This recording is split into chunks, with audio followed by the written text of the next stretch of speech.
Assalamualaikum warahmatullahi wabarakatuh.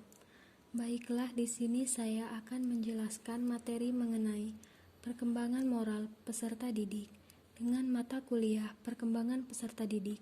Dosen pengampu Bapak Chandres Abadi, Magister Pendidikan Konseling.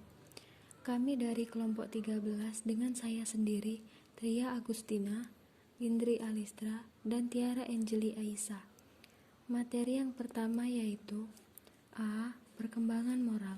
1. Pengertian moral dan perkembangan moral. Pengertian moral menurut Gunarso adalah rangkaian nilai tentang berbagai macam perilaku yang harus dipatuhi. Istilah moral sendiri berasal dari kata mores, yang berarti tata cara dalam kehidupan, adat istiadat atau kebiasaan. Menurut Saver, adalah kaidah norma dan pranata yang mengatur perilaku individu dalam hubungannya dengan masyarakat dan kelompok sosial. Menurut Rogers adalah aspek kepribadian yang perlukan seseorang dalam kaitannya dengan kehidupan sosial secara harmonis, seimbang, dan adil. Menurut Kohlberg, penilaian dan perbuatan moral pada intinya bersifat rasional. Kohlberg dalam Santrop 2002-370 menekankan bahwa perkembangan moral didasarkan terutama pada penalaran moral dan berkembang secara bertahap. 2. Tahap perkembangan moral. Menurut Kohlberg dalam Arnold 2000-371, Kohlberg mengemukakan ada 3 tingkat perkembangan moral, yaitu 1. Prakonvensional.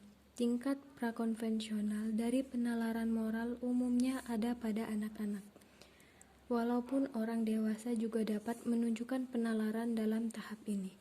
Tahap pertama, individu-individu memfokuskan diri pada konsekuensi langsung dari tindakan mereka yang dirasakan sendiri. Tahap kedua, menempati posisi apa untungnya buat saya. Perilaku yang benar didefinisikan dengan apa yang paling diminatinya.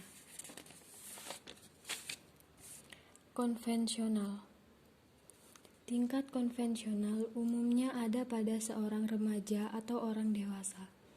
Tahap 3, seseorang memasuki masyarakat dan memiliki peran sosial. Tahap 4, adalah penting untuk mematuhi hukum, keputusan, dan konvensi sosial karena berguna dalam memelihara fungsi dari masyarakat. 3. Pasca konvensional. Tingkat pasca konvensional juga dikenal sebagai tingkat berprinsip. Tahap 5. Individu-individu dipandang sebagai memiliki pendapat-pendapat dan nilai-nilai yang berbeda, dan adalah penting bahwa mereka dihormati dan dihargai tanpa memihak. Tahap 6. Penalaran moral berdasarkan pada penalaran abstrak menggunakan prinsip etika universal. Menurut Piaget, dalam pengamatan dan wawasan pada anak usia 4 sampai dengan 12 tahun, menyimpulkan bahwa anak melewati 2 tahap yang berbeda dalam cara berpikir tentang moralitas, yaitu 1. Tahap moralitas heterogen. Anak usia 4 sampai dengan 7 tahun menunjukkan moralitas heterogen, yaitu tahap pertama dari perkembangan moral. Anak berpikir bahwa keadilan dan peraturan adalah properti dunia yang tidak bisa diubah dan dikontrol oleh orang. 2. Tahap moralitas otonomi. Anak usia 7 sampai dengan 10 tahun menunjukkan moralitas otonomi, yaitu tahap kedua dari perkembangan moral. Anak mulai sadar bahwa peraturan dan hukum dibuat oleh manusia, dan ketika menilai sebuah perbuatan, anak akan mempertimbangkan niat dan konsekuensinya. Materi selanjutnya yaitu 3. Faktor yang mempengaruhi perkembangan moral. 1. Perkembangan moral umum. Penalaran moral yang tinggi yaitu penalaran yang dalam mengenai hukum moral dan nilai-nilai luhur seperti kesetaraan, keadilan, hak-hak asasi manusia, dan memerlukan refleksi yang mendalam mengenai ide-ide abstrak. 2. Penggunaan rasio dan rasional.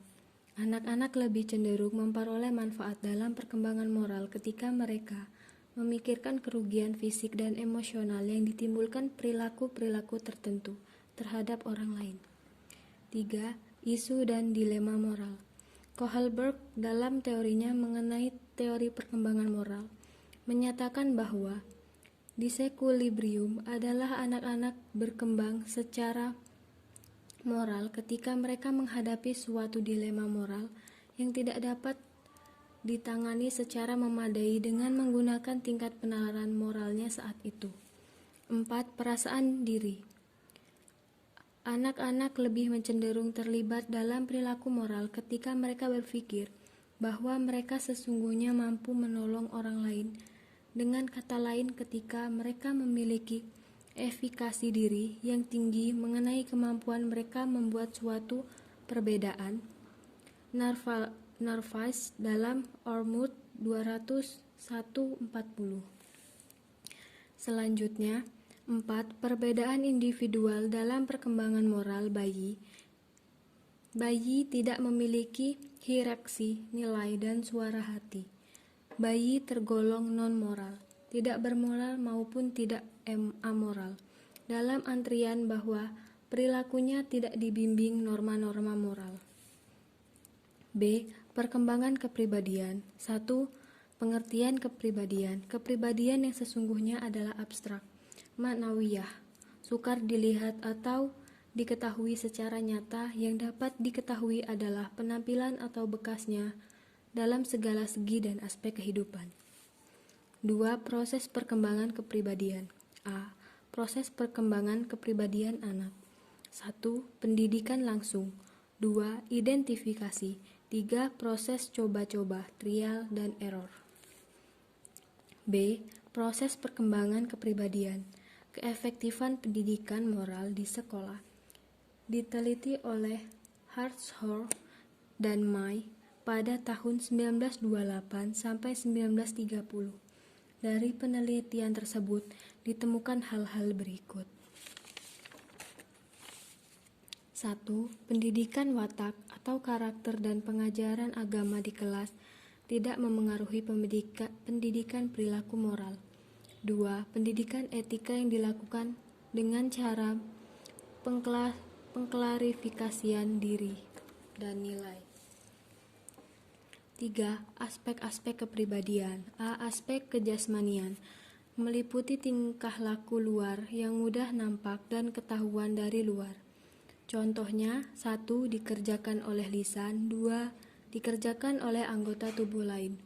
B. Aspek kejiwaan meliputi aspek-aspek yang tidak dapat dilihat dan tidak diketahui dari luar, seperti mencintai Tuhan dan agamanya, ikhlas dalam beramal, dan sebagainya. C. Aspek kerohanian yang luhur. Yusuf Nusirwan 1978 menganalisis kepribadian ke dalam 4 daerah bagian atau aspek, yaitu 1. Vitalitas sebagai konstanta dari semangat hidup pribadi. 2. Temperamen sebagai dari warna dan corak pengamalan pribadi serta cara bereaksi dan bergerak. 3. Watak sebagai konstanta dan hasrat. 4. Kecerdasan, bakat, daya nalar sebagai konstanta kemampuan pribadi. 4. Faktor-faktor yang mempengaruhi terbentuknya kepribadian. Andy Mampier mengatakan bahwa kepribadian terbentuk dari 3 faktor, yaitu A. Pembawaan, hereditas, dan B. Lingkungan. 5. Hubungan antara pola asuh orang tua otoriter dengan perkembangan kepribadian siswa. Berdasarkan penelitian yang dilakukan oleh Hursehi dan Selvin 1967, sebagaimana dikutip oleh Dadang Hawari, menunjukkan bahwa kepribadian orang tua sangat mempengaruhi perkembangan jiwa pada anak. Demikianlah penjelasan materi dari kami. Saya ucapkan terima kasih. Wassalamualaikum warahmatullahi wabarakatuh.